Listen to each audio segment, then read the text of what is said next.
Assalamualaikum warahmatullahi wabarakatuh, Bu Nita. Waalaikumsalam warahmatullahi wabarakatuh, Bu Dian Pertiwi.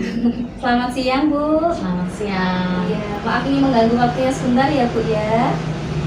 Izinkan saya ingin menanyakan beberapa pertanyaan kepada Ibu untuk saya bisa nantinya menggali ilmu nih dari pengalaman Ibu sebagai kepala sekolah di SMA Negeri 1 Rawasari nih, Bu. Ya, terima kasih sekali atas waktunya, Bu Nita.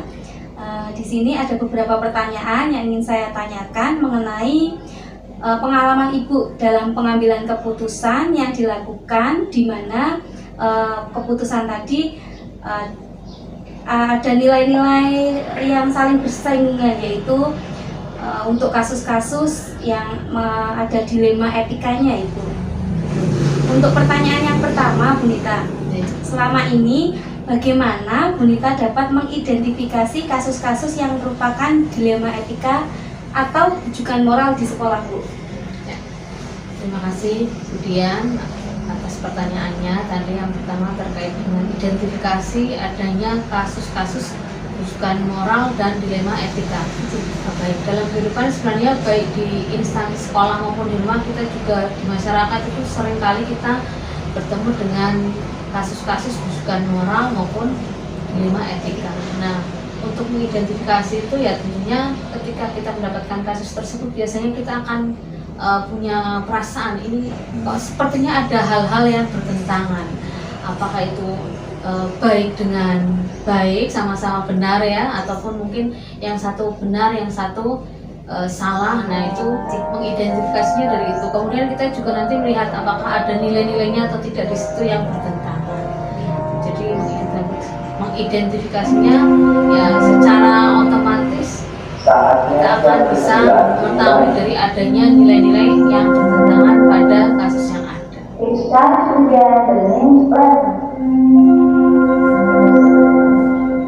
Baik, Bu, tadi sudah gamblang sekali ya Ibu menjelaskan bagaimana mengidentifikasi kasus-kasus yang merupakan dilema etika. Tadi Ibu menyampaikan melalui perasaan, itu ada baik benar atau benar, benar atau salah, juga nilai-nilai tadi bertentangan atau tidak. Untuk pertanyaan yang kedua, selama ini bagaimana Bu Nita menjalankan pengambilan keputusan di sekolah, terutama untuk kasus-kasus di mana ada dua kepentingan yang sama-sama benar atau sama-sama mengandung nilai kebajikan?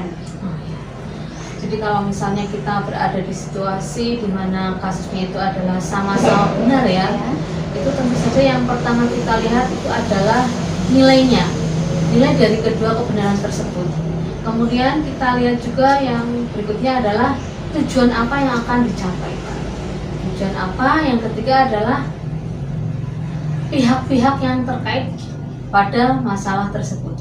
Dengan melihat mana tujuan yang akan dicapai, kemudian nilai-nilai apa yang bertentangan, kemudian juga orang-orang yang terlibat pada kasus tersebut, maka kita akan bisa menentukan keputusan apa yang paling tepat diambil, di mana keputusan ini setidaknya itu bisa diterima oleh kedua belah pihak dan mencapai tujuan yang akan dicapai. Iya. Jadi dalam menjalankan pengambilan keputusan itu ada tiga tadi ya Bu ya. Yang pertama nilai, tujuan, kemudian pihak-pihak yang terkait. Iya, betul. Kemudian Bu, pertanyaan selanjutnya, langkah-langkah atau prosedur seperti apa yang biasa Ibu lakukan tadi? Jadi langkah-langkahnya sebenarnya sudah terjawab tadi. Yang pertama kita mengidentifikasi nilai-nilainya, tujuannya apa, orang-orang yang terlibat, itu tiga langkah itu. Kemudian kita yang pertama jelas bandingkan dulu nilainya, kemudian tujuannya, kemudian kita juga membandingkan dengan ketentuan yang ada itu yang lebih mendekati yang mana. Kemudian setelah itu ya istilahnya kita mengujinya terlebih dahulu, ini yang lebih sesuai yang mana, yang membawa kebaikan yang mana. Kemudian kalau bisa ya kita cari alternatif yang bisa mengakomodir dari kedua nilai tersebut. Jadi istilahnya ya kita cari jalan tengahnya seperti itu. Kemudian baru kalau misalnya sudah oke, kita dapatkan keputusan, kemudian baru kita terapkan dan tentunya kita sampaikan kepada pihak-pihak yang terlibat. Ya, berarti tadi langkah-langkahnya secara jelas Ibu menyampaikan dari identifikasi, kemudian tujuan, terus bekerja sama dengan pihak-pihak terkait, terus melakukan uji ya Bu ya. Uji kebenaran itu mana yang lebih utama gitu ya Bu ya. Kemudian ada alternatif lain dari keputusan tadi, sehingga nanti keputusan yang diambil itu bisa diterima oleh kedua belah pihak. Baik Bu. Nah sekarang pertanyaan keempat, hal-hal apa saja yang selama ini Ibu anggap efektif dalam pengambilan keputusan pada kasus-kasus dilema etika? Dari tadi 5 langkah itu tadi. Yang paling efektif dari 5 itu. Jadi kalau untuk pengambilan keputusan yang paling efektif sebenarnya kita dari kedua belah pihak dulu itu.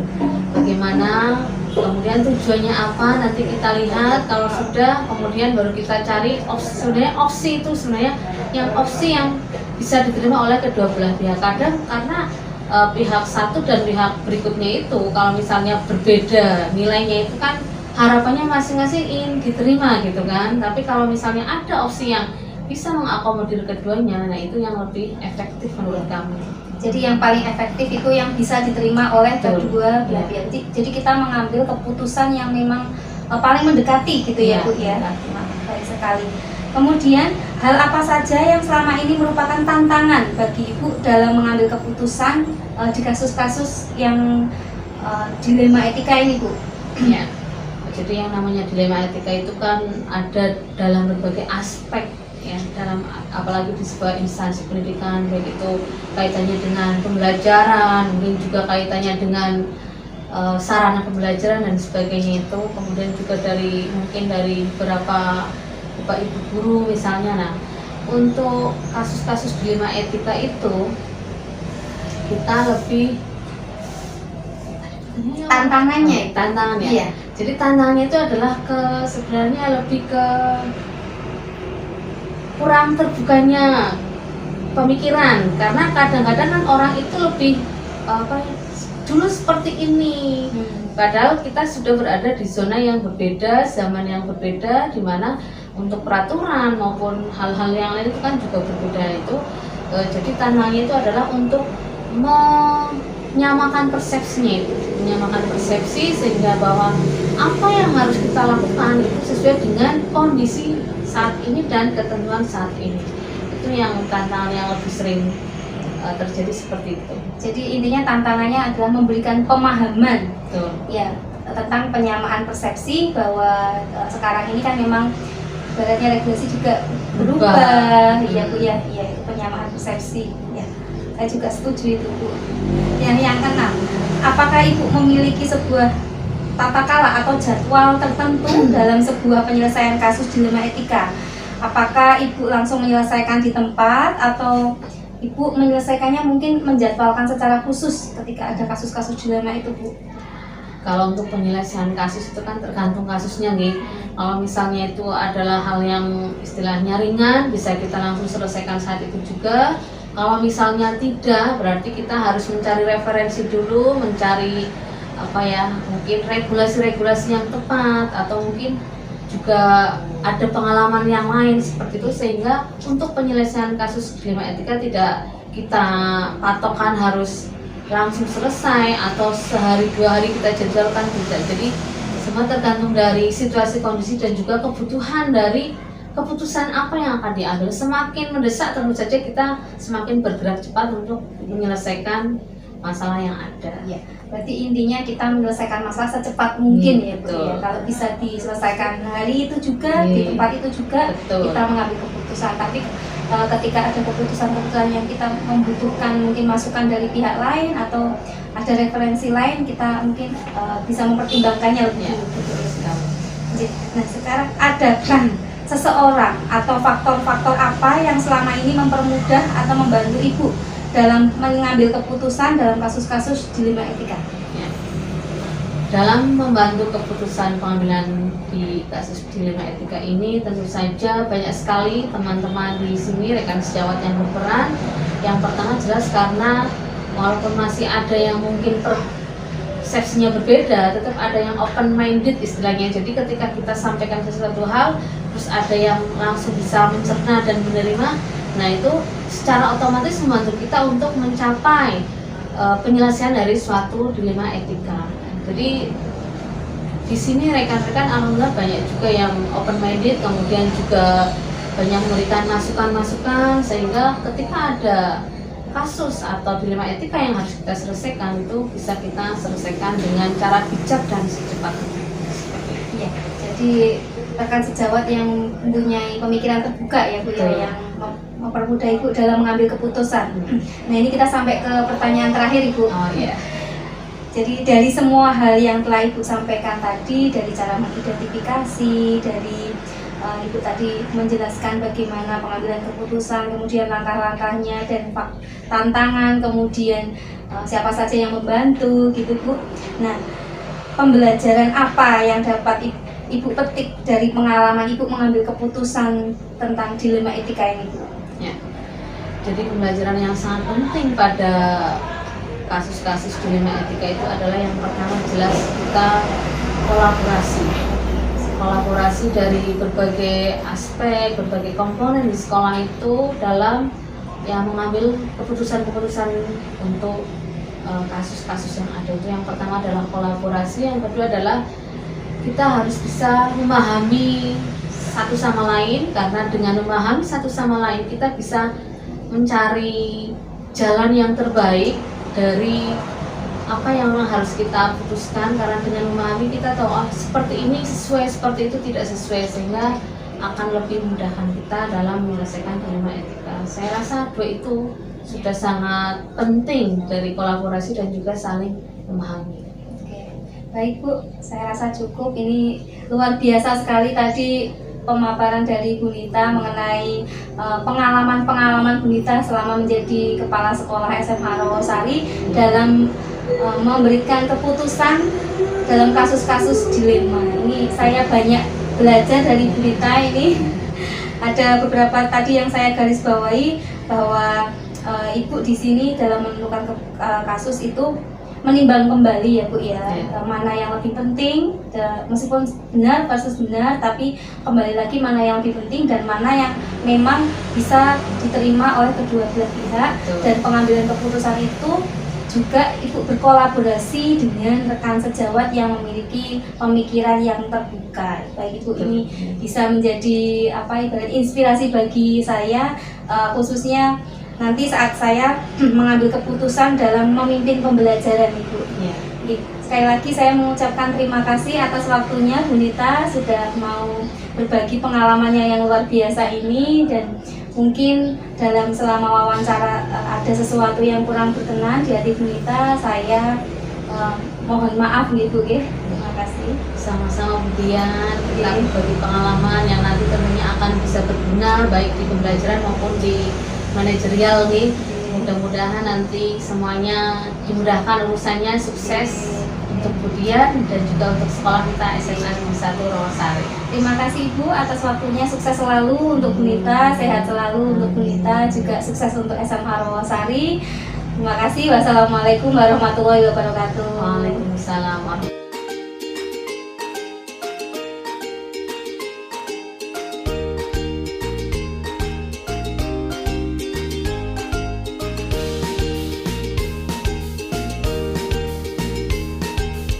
Assalamualaikum Pak Isan. Waalaikumsalam Bu Dian. Selamat pagi Pak. Selamat pagi. Bagaimana kabarnya nih Pak? Alhamdulillah luar biasa. Kalau puasa tetap semangat. Alhamdulillah. Kita sudah lama tidak ketemu ini ya Pak ya? Iya, sejak dulu ketemu di Rawasari ya? Jadi terakhir Bapak dinas di Rawasari. Bapak, saya minta waktunya sebentar nih Pak ya. Mungkin saya ingin mengajukan beberapa pertanyaan kaitannya untuk berbagi pengalaman Pak. Apa yang sudah datang? Jadi Pak, ini untuk yang pertama ini, selama ini bagaimana Bapak dapat mengidentifikasi kasus-kasus yang merupakan dilema etika atau juga moral Bapak di sekolah? Dilema etika apa ya? Dilema etika itu apa? Ya, ketika kita mungkin ada kasus yang mungkin penyelesaiannya ada dilema. Dilema etika itu ketika kita mengambil keputusan harus bagaimana kaitannya dengan dilema etika itu Pak. identifikasi kasus ini kami biasanya melibatkan sebuah tim dalam mengidentifikasi itu, sehingga akan didapatkan data itu secara akurat, baik data mengapa, bagaimana, dan bagaimana tindak lanjutnya. Nah, ketika terjadi pilihan-pilihan yang kita kadang-kadang harus mengambil sebuah keputusan untuk pilihan-pilihan dilematis, maka yang kami pentingkan adalah mana yang paling sesuai dengan visi dan misi sekolah. Itu utama ini. Oke, baik. Jadi dengan tadi melibatkan tim ya Pak, kemudian keputusan yang diambil harus sesuai dengan visi dan misi. Iya. Nah, bagaimana Bapak menjalankan pengambilan keputusannya Pak di sekolah, terutama untuk kasus-kasus di mana ada dua kepentingan yang sama benar atau sama-sama mengandung nilai kebajikan? Ini mengandung. Di SMA itu unik ya. Saking pintar bocah itu kadang-kadang itu guru pun bedakan pada pengambilan keputusan yang dilematis. Contoh yang paling nyata itu kan, Pak, saya kepingin sholat zuhur jamaah. Nah, karena jamaah anak itu kadang-kadang tidak seberat jamaah. Nah, dampaknya adalah ketika dia masuk di kelas akhirnya terlambat. Nah, gurunya, kamu kok terlambat gimana? Oh, jamaah. Jadi kan guru itu juga kesulitan untuk memberikan respon atas jamaah. Nah, dalam konteks ini kita mendudukkan permasalahan mana yang lebih diutamakan dan mana yang harus dicarikan sebuah solusi. Nah, sehingga dalam konteks tadi, maka guru tetap memberikan waktu untuk siswa itu melakukan kegiatan jamaah, sehingga bentuknya adalah dari di istirahat kedua itu 15 menit menjadi 30 menit. Otomatis guru sudah menyerahkan anak-anak begitu mendengar bel istirahat kedua atau sholat segera, sehingga tidak berlama-lama dengan alasan kepengen ketemu teman, kepengen jajan dan sebagainya. Itu ya. Berarti ketika ada kepentingan yang sama-sama benar, kita kaji lagi mana yang lebih benar gitu ya Pak ya, terus mana yang lebih benar dan utama gitu ya Pak ya. Baik Bapak, dan untuk langkah-langkah atau prosedur seperti apa yang biasa Bapak lakukan selama ini? Kami di sini cenderung menerapkan school based management. Jadi manajemen berbasis sekolah, di mana pengambilan keputusan itu bersifat partisipatif, melibatkan tim yang terkait. Contohnya, kalau misalkan itu terkait dengan mutasi siswa, ya sudah timnya di dalamnya mesti ada kesiswaan, ada misalnya begitu. Nah, saat-saat tadi Bapak melakukan langkah-langkah pengambilan prosedur pengambilan keputusan tadi, yang paling dianggap efektif Pak dalam pengambilan keputusan tadi yang mana? Jadi ada pembentukan tim, kemudian yang melakukan pilih keputusan yang lebih benar, kemudian sesuai visi misi. Kalau secara prinsip itu nanti akan semua menjadi terintegrasi ya. Dengan dasar pengambilan keputusan kolaboratif itu, maka data yang diambil secara akurat, kemudian keputusan diambil itu juga berpadan gitu. Dengan demikian maka itu nanti akan mendapatkan sebuah efek yang lebih tepat lagi kan gitu. Dengan demikian maka pembentukan tim itu menjadi prosesnya, sedangkan tahapan-tahapan tadi itu menjadi tahapan yang harus diambil bersama. Dengan demikian maka keputusan itu tidak hanya menggunakan pikiran seorang kepala sekolah kerja, tetapi berbasis kolektivitas bersama dengan tim yang terkait. Bapak, adakah hal-hal yang selama ini menjadi tantangan Bapak dalam pengambilan keputusan pada kasus-kasus yang dilema etika tadi Pak? Oh, banyak tantangan. Salah satu tantangannya adalah bagaimana mensinkronkan pikiran orang yang sudah lama berkecimpung di bidang manajemen dengan tim yang bervariasi pengalamannya. Itu wajar itu. Tetapi ketika kita punya perbedaan pendapat, perbedaan cara berpikir, selama itu muaranya ke arah tadi pelaksanaan visi dan misi sekolah, maka kita akomodir. Dengan demikian maka tidak ada istilah pendapat yang paling benar, ya. Semuanya akan melengkapi satu dengan yang lain. Nah, baik sekali Pak, tadi Bapak bisa melewati tantangan-tantangan tadi. Nah sekarang Bapak ketika memiliki masalah tadi, apa ada jadwal tertentu Pak menjadwalkan untuk penyelesaian masalah dalam kasus dilema etika tadi, atau langsung menyelesaikannya di tempat? Iya. Secara prinsip kalau bisa selesai sekarang, kenapa harus nanti? Kalau bisa selesai hari ini, kenapa harus bisa? Itu prinsipnya itu. Oleh karena itu, di dalam penyelesaian kegiatan di sekolah secara makro, diusahakan tidak ada pekerjaan yang menghilang. Jadi hari itu juga diusahakan bisa selesai. Jadi ketika ada masalah itu langsung sikap diambil keputusan gitu ya Pak, untuk kebaikan bersama. Diambil keputusan setelah melakukan langkah-langkah tadi. Nah sekarang Pak, adakah seseorang atau faktor-faktor apa yang selama ini mempermudah atau membantu Bapak dalam pengambilan keputusan dalam kasus-kasus dilema tadi Pak? Yang penting adalah adanya keterbukaan bersama. Jadi tidak menggunakan pikiran sendiri, memaksakan orang lain, tapi keterbukaan untuk menerima pendapat orang lain sehingga akhirnya menjadi satu pendapat kolektif itu yang insya Allah dari situ nanti akan bisa dipahami bahwa itu adalah pendapat yang mengakomodir kepentingan semua pihak, muaranya juga untuk kepentingan visi dan misi sekolah ini. Pertanyaan terakhir ini Pak. Tidak terasa gitu. Dari semua hal yang telah Bapak sampaikan tadi tentang penyelesaian kasus-kasus dilema yang dialami di sekolah, nah pembelajaran apa yang dapat Bapak petik dari pengalaman Bapak mengambil keputusan dilema tadi Pak? Iya. Yang pertama adalah saya sebagai kepala sekolah memberi kesempatan kepada teman-teman untuk belajar bagaimana memimpin, yang pertama. Dan yang kedua, walaupun saya sebagai kepala sekolah, saya tidak boleh melepaskan atau meninggalkan pendapat baik dari teman-teman. Nah, dan yang ketiga adalah ketika kebersamaan berpikir itu dilakukan, maka akan muncul kebersamaan dalam bertindak untuk mencapai tujuan keberhasilan bersama.